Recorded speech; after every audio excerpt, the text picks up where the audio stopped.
మనం షిరిడీలో సాయి సన్నిధిలో అంటే షిరిడీ సాయినాథ మందిర ప్రాంగణంలో ఎన్నో మందిరాలు, లెండి తోట, అదేవిధంగా భక్తుల సమాధులు ఉన్నాయి. ఆ సమాధిలో ఒకటి శ్రీ పద్మనాభ అయ్యరుది. ఆయన షుగర్ టెక్నాలజిస్ట్, సాయి భక్తుడు. అతని భార్య బిడ్డలు లక్నోలో ఉండేవారు. ఆయన చక్కెర ఫ్యాక్టరీలో పనిచేసేవాడు. 1943-44లో అయ్యర్కు ఉద్యోగం దొరకలేదు. 6 పిల్లలు చదువుకుంటున్నారు. ఉద్యోగం దొరకలేదనే చింత ఆయనకు లేదు. అన్నిటినీ సమకూర్చేది సాయి అనే భావన ఆయనది.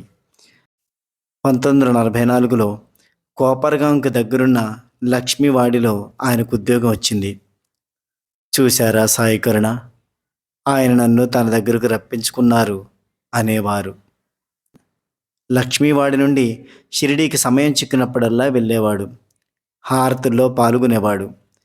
అయ్యర్ సమాధి మందిరంలో ఉన్నప్పుడు తనను తానే మరిచిపోయేవాడు.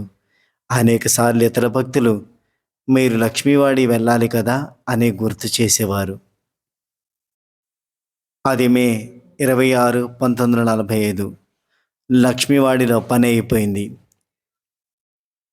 అక్కడికి వచ్చిన తన 2 కుమారులతో కలిసి ఇక లక్నోకి వెళ్ళాలి. కడసారిగా బాబా దర్శనం చేసుకునేందుకు వారు సాయంకాలం షిరిడీ వెళ్ళారు. సమాధి మందిర స్తంభానికి ఆనుకొని కూర్చున్నాడు. కనులు మూసుకొని సాయిని ధ్యానించసాగాడు. కనుల వెంట కన్నీరు ధారలు కారసాగాయి. చుట్టుపక్కల ఏమి జరుగుతుందో ఆయనకు తెలియదు.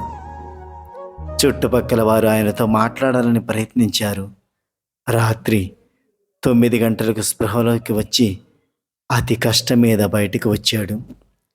తెల్లవారుజామున తనకు అనారోగ్యంగా ఉందని కుమారుణ్ణి లేపాడు. డాక్టర్ని తీసుకురాగా ఆయన కలరా అని తేల్చాడు.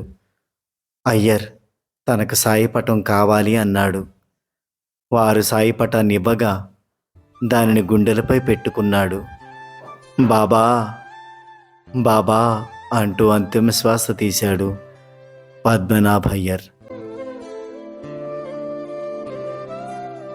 అందరూ ఆయన భక్తిని శ్లాఘించిన వారే.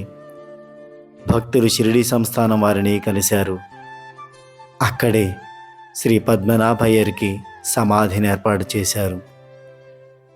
ఇక అయ్యర్ షిరిడీని వీడనక్కరలేదు. నిన్ను విడిచి నేను పోలేనులే అంటాడు సాయి భక్తుడు. అది నిజమేలే అంటాడు సాయి.